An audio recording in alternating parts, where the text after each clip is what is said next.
दोस्तों, आज फिर मैं एक हर रोज की तरह नया टोटका लेकर आया हूँ, जिसे करने से आप किसी को भी अपने कंट्रोल में कर सकते हो, चाहे वो महिला हो या पुरुष। अगर आप ही किसी स्त्री को आपके लिए तरसाना चाहते हो तो ये वीडियो पूरा जरूर देखना। लेकिन एक बात जरूर ध्यान रखना, जिस महिला को आप पसंद करते हो सिर्फ उसी का नाम लेकर आपको ये काम करना है। अगर मजाक में ही आपने किसी स्त्री का नाम लेकर ये काम कर दिया तो वो आपके लिए बेचैन होने लगेगी। तो आपसे रिक्वेस्ट है कि इस बात का ध्यान जरूर रखना। अगर आपने सारी कोशिशें कर ली लेकिन फिर भी वो आपको इग्नोर कर रही है तो ये उपाय जरूर करना। ये उपाय सिर्फ औरत पर ही नहीं, पुरुषों पर भी काम करता है। ये कोई फिल्मी फॉर्मूला नहीं है, ना ही कोई किताबों में छपा विज्ञापन है। ये एक ऐसा अचूक और गुप्त टोटका है जो सदियों से तांत्रिक, सिद्ध पुरुष और गांव के बुजुर्ग अपने अनुभवों से अगली पीढ़ियों को सौंपते आए हैं। इसमें किसी मंत्र की जरूरत नहीं है, ना ही कोई बड़ी साधना करनी है। बस एक छोटा सा काम, और वो भी तब जब तुम दिन में सबसे हल्के और सहज मूड में होते हो, यानी पेशाब करते वक्त। अब ये मत समझना कि ये कोई मजाक है। तांत्रिक विद्या में इस समय को शरीर और मन की ऊर्जा को मुक्त करने का समय माना गया है।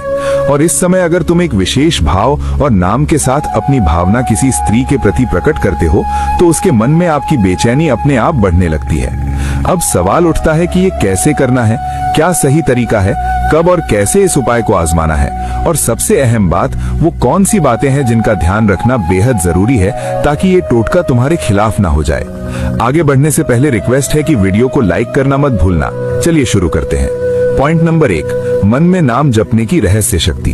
अगर किसी स्त्री को अपने प्रति आकर्षित करना है, उसे अपने प्रेम में पागल बनाना है और उसके अवचेतन मन में अपनी जगह बनानी है, तो पहला और सबसे शक्तिशाली कदम है नाम जपना, वो भी मन ही मन।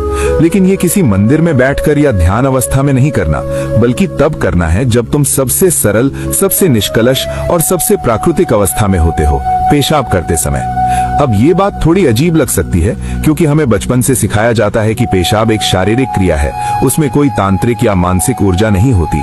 लेकिन यही तो रहस्य है। तांत्रिक विद्या कहती है कि जब शरीर किसी निष्कलश स्थिति में होता है, जैसे कि मल मूत्र विसर्जन के समय, तब व्यक्ति की चेतना एक खास तरीके से खुलती है। मन शांत होता है, कोई दिखावा नहीं होता, कोई तनाव नहीं होता। यही वो समय होता है जब तुम पूरी सच्चाई से किसी भावना को प्रकट कर सकते हो। अब सोचो, जब तुम उस स्त्री का नाम उसी समय अपने मन में दोहराते हो, बिना बोले, सिर्फ मानसिक स्तर पर, तो वो भावना सीधी ब्रह्मांड में एक कंपन, वाइब्रेशन के रूप में फैलती है। ये कंपन कोई साधारण तरंग नहीं होती, ये तुम्हारे दिल से निकली हुई प्रबल इच्छा की तरंग होती है, जो सीधा उस स्त्री की चेतना तक पहुंचने लगती है। अब सवाल ये है कि ये कैसे होता है। दरअसल हर नाम में एक ऊर्जा होती है। जैसे हर आवाज की एक तरंग होती है, उसी तरह हर नाम की भी एक लहर होती है, जो ब्रह्मांड में फैलती है। जब तुम किसी स्त्री का नाम पेशाब करते वक्त सोचते हो, और वो भी बार बार, तो तुम्हारा अवचेतन मन उस नाम के साथ एक जुड़ाव पैदा करता है। ये जुड़ाव किसी भी साधारण कल्पना या सोच से ज्यादा ताकतवर होता है। तुमने देखा होगा कि जब कोई तुम्हारा नाम लेकर तुम्हें पुकारता है तो तुम पलट कर देखते हो, वो नाम तुम्हारी चेतना में बसा होता है। अब यही प्रक्रिया जब तुम उस स्त्री के नाम के साथ अपनाते हो तो उसका असर सीधा उसकी चेतना पर होता है। लेकिन ये असर तब और भी गहरा होता है जब तुम ये नाम एक विशेष अवस्था में करते हो, यानी जब तुम पेशाब कर रहे हो। उस समय शरीर से एक ऊर्जा निकलती है, एक प्रकार का शुद्धिकरण होता है। शरीर की अशुद्धियां बाहर जाती हैं और आत्मा थोड़ी हल्की होती है। ऐसे समय में जब तुम पूरी भावना से उस नाम को जपते हो तो उस स्त्री के अवचेतन में एक खिंचाव बनने लगता है। उसे खुद नहीं समझ आता कि अचानक उसका दिल क्यों बेचैन हो रहा है। वो खुद नहीं जानती कि क्यों हर बात में उसे तुम्हारी याद आने लगी है, लेकिन उसका मन बार बार तुम्हारी ओर खींचने लगता है। अब ये मत समझो कि एक दिन में असर दिखेगा। ये एक प्रक्रिया है। ये कोई ताली बजाने जैसा नहीं कि क्लिक करो और असर हो जाए। तुम्हें नियमित रूप से दिन में 2-3 बार, जब भी ये क्रिया हो, तब उस स्त्री का नाम अपने मन में जपना है, बिल्कुल भावपूर्ण श्रद्धा के साथ और पूरी सच्चाई के साथ। तुम देखना, कुछ ही दिनों में उसका व्यवहार बदलने लगेगा। वो पहले से ज्यादा कोमल दिखेगी। वो तुम्हारे सामने आने का बहाना बनाएगी, तुम्हारी तरफ देखेगी, लेकिन नजरें नहीं मिला पाएगी। इस टोटके का सबसे बड़ा रहस्य ये है कि ये सीधे आत्मा से जुड़ा हुआ काम है। इसमें कोई धोखा, कोई लालच, कोई छल कपट नहीं है। इसमें सिर्फ भावना है, सच्ची, गहरी और एकनिष्ठ। और जब तुम ऐसी भावना किसी स्त्री के लिए मन में रखते हो तो वो ब्रह्मांड के नियमों के अनुसार तुम्हारी ओर खींचती है। अब बात करते हैं कि इस जप के दौरान किन बातों का ध्यान रखना है। सबसे पहले तो ये समझो कि नाम जप सिर्फ उसी स्त्री के लिए करो जिससे तुम वास्तव में जुड़ना चाहते हो। अगर तुम एक ही वक्त में कई स्त्रियों का नाम जपोगे तो ऊर्जा बट जाएगी और किसी पर असर नहीं होगा। दूसरी बात, ये प्रक्रिया मजाक नहीं है, इसे हंसी में मत लो। अगर तुम हंसते हुए या मजे में ये जप करोगे तो इसका असर उल्टा हो सकता है, वो स्त्री तुमसे चिढ़ने लगेगी। तीसरी और सबसे जरूरी बात, भावना की शुद्धता। ये टोटका तभी सफल होता है जब तुम्हारे मन में वासना नहीं बल्कि प्रेम और जुड़ाव की भावना हो। वासना सिर्फ शरीर को खींचती है, लेकिन प्रेम आत्मा को, और ये टोटका आत्मा से आत्मा का पुल बनाता है।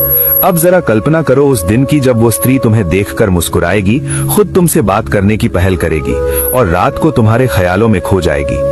जब वो तुम्हें याद करके रोएगी, जब तुम तुम्हारा नाम सुनते ही सहम जाएगी, तब तुम समझोगे कि ये छोटा सा नाम जप, ये छोटी सी क्रिया कितनी बड़ी ताकत लेकर आई है। यही तो है मन के नाम जप की रहस्य शक्ति। दोस्तों, अगर आप यह टोटका नहीं करना चाहते तो ये वाला टोटका कर सकते हैं, ये उससे भी ज्यादा शक्तिशाली है। नाभि पर अपनी उंगली रखकर बोल देना ये शब्द, फिर देखना चमत्कार जिसके लिए आपने ये उपाय किया था, कैसे वो आपके ऊपर फिदा हो जाएगा। ये उपाय आप किसी के लिए भी कर सकते हैं, चाहे वो महिला हो या पुरुष। तो आप सभी लोगों का हार्दिक स्वागत है। दोस्तों, नाभि एक ऐसा हिस्सा है जो हमारे मस्तिष्क की तरह ही कार्य करता है। जब भी शिशु अपनी माँ के गर्भ में होता है तो उस बच्चे का जो संचालन होता है वो नाभि के माध्यम से ही होता है। नाभि की शक्ति से ही वो धीरे धीरे करके वृद्धि करता है और उसका पालन पोषण भी नाभि के माध्यम से ही होता है। तो ऐसे में आप समझ सकते हैं कि नाभि का कितना महत्वपूर्ण स्थान है। इसके अलावा ये बात भी आप सबको मालूम होगा कि भगवान विष्णु के नाभि से ब्रह्मा जी का जन्म हुआ था। भगवान विष्णु के नाभि से ही ब्रह्मा जी जन्म लेकर इस सृष्टि की रचना किए थे। तो आप अंदाजा लगा सकते हैं कि जिसने पूरी सृष्टि की रचना की है उसकी रचना एक नाभि के माध्यम से हुई है। तो आप विचार करके देखिए कि नाभि वास्तविक में क्या चीज है। दोस्तों, नाभि का रहस्य बहुत ही गहरा है। अगर नाभि के रहस्य को आप समझ जाते हैं और उसके ऊपरी भाग पर आप ध्यान लगाना शुरू कर देते हैं तो हम दावे के साथ कह सकते हैं कि आप जो भी सोचोगे वो होने लगेगा, क्योंकि हमने ऐसा अनुभव किया है। और आप जो भी इच्छा रखोगे वो धीरे धीरे करके पूरी होने लगेगी। आपका ध्यान अगर एक बार अपने नाभि के ऊपर लग गया तो आपके सभी प्रकार के कार्य अपने आप बनते चले जाएंगे। आपकी जानकारी के लिए बता दें, जिस शक्तिशाली मंत्र के बारे में हम आप लोगों को बताने जा रहे हैं, उस मंत्र को आप किसी भी समय अपनी अनामिका उंगली को नाभि में रख करके उच्चारण कर सकते हैं। अगर आप चाहें तो रात के समय आप इसे उच्चारण कर सकते हैं, दोपहर के समय कर सकते हैं, सुबह के समय कर सकते हैं। लेकिन जो 24 घंटे में सबसे श्रेष्ठ और सर्वशक्तिमान समय जो होता है वो ब्रह्म मुहूर्त का समय होता है। और ब्रह्म मुहूर्त का समय सुबह 3 बजे से लेकर 5 बजे के मध्य को कहा जाता है।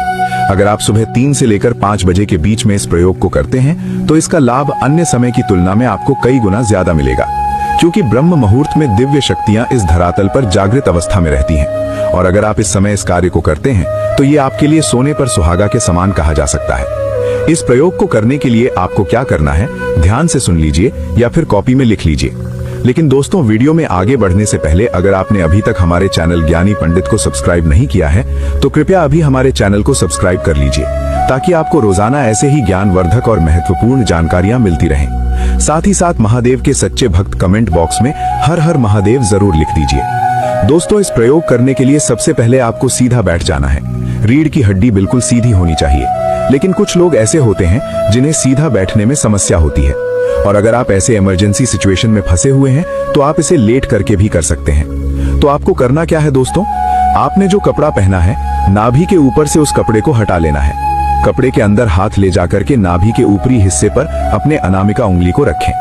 आप निचले स्तर से भी अनामिका उंगली को अपने नाभि पर रखकर इस शक्तिशाली मंत्र का बोल सकते हैं। दोस्तों, जिस मंत्र का आपको उच्चारण करना है वो भगवान भोलेनाथ जी का सर्वशक्तिमान और इस ब्रह्मांड का मूल मंत्र ओम है।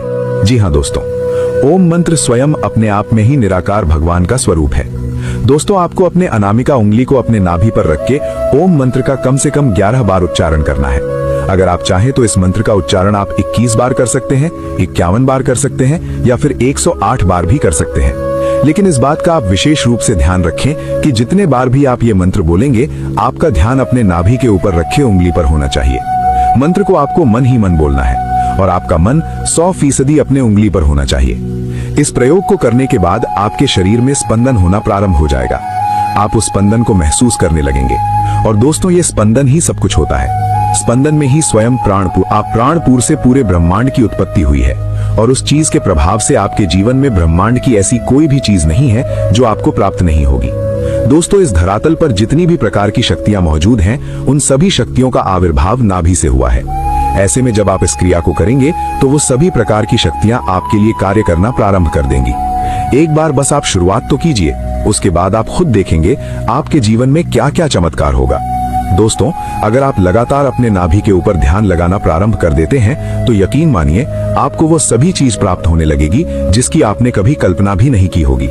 दोस्तों, इस प्रयोग को तो केवल आपको ही करना है, हम आपको बस रास्ता दिखा सकते हैं। और अगर आप इन चीजों में विश्वास करते हैं तो आप एक बार प्रैक्टिकल करके जरूर देखिए, आपको खुद पता चल जाएगा कि इसका कितना और कैसे लाभ होता है। दोस्तों, ये वीडियो आपको पसंद आई है तो इसे लाइक करके कमेंट बॉक्स में जय माता कामाख्या देवी जरूर लिखें, ताकि माता कामाख्या की कृपा आप पर सदैव बनी रहे।